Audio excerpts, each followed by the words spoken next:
हो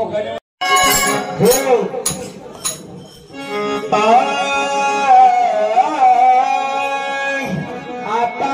तरी पुढे हाती उपदेश नका करुणाशा विषयाचा नका करुणाशा विषयाचा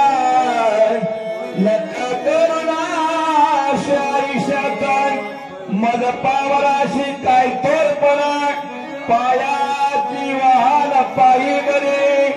पायाची वाहन पायी बरे लोकांना भजन आवडेना कीर्तन आवडेना म्हणून एकनाथ महाराज भारुड रचले महाराज भारुडाच्या नादाने समाज एकत्र यावा समाज परिवर्तन व्हावा आणि लोकांना अध्यात्माला गंध मिळावा पण लोकांना कळना महाराज वय संपून चाललं म्हणून एकनाथ महाराजांनी भारुड रचलं महाराज सावधान बोला सावधान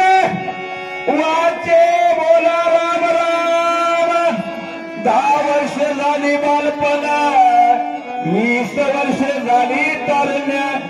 10 वर्ष महाराज त्याला कळना बालपणात गेले 20 वर्ष तारुण्यात गेले मग भक्ती करायची कधी महाराज ती साची होय भरती दारी लागे पुत्र प्रीती आणि त्यांची पजे भ्रांती ते कैसे होणार राम प्राप्ती 30 वर्षात तारुण्याला जोश असतो मुलं झाली महाराज तो प्रपंचात घुटक केला महाराज म्हणून असं कधी होत का पहिलं असं कधी होत का पहिलं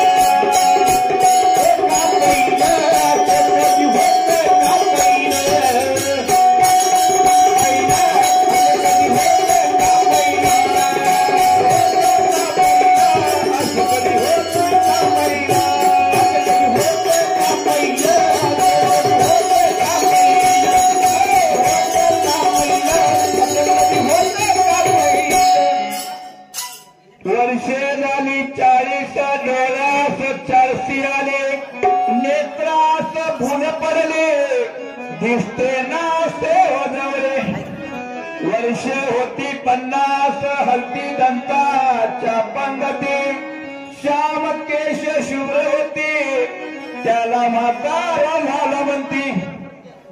40 गेलं 50 गेलं महाराज परतीचा प्रवास चालू झाला साठीची बुद्धी नाटी हातामध्ये घेऊन काटे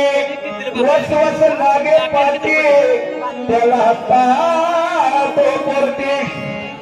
60 वर्षामध्ये लगी काय करावं काय करावं काय करावं पूर्ण तारुण्य गेलं पण 60 वर्षात जोश आला महाराज 70ची आली रचना बसले ते उठवेना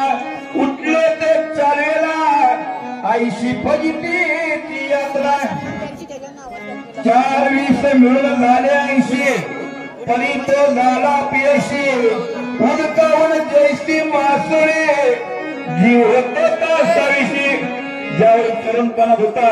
तेव्हा अंगात रग होती तारुण्यात होता अंगात काय करी लात मारी पाणी करायची हिंमत होती महाराज पण सगळा त्याला एक दिवशी घरात राहायला लागला मला घरात कोण विचारना गावात कोण किंमत दिला मी आता काय करू ज्यावेळी होतो तेव्हा आता जोश होता काळाला प्रभाव होता म्हणून नाही कुणाचे कुणी तुझे नव्हे रे कोणी नाही कुणाचे कुणी तुझे नव्हे रे कोणी हे आजची राजी एकच माझे माझे कोणी आजची राजी एकच माझे माझे मनोनी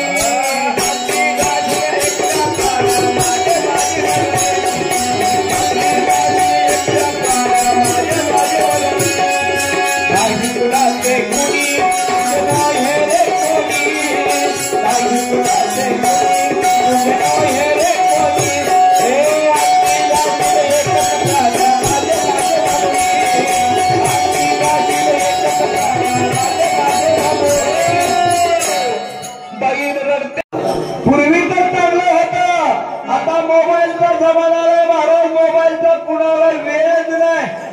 बापाचा देखील मुलाला बोलायला वेळ नाही मुलाला बापासंग बोलायला वेळ नाही भावा भावात संबंध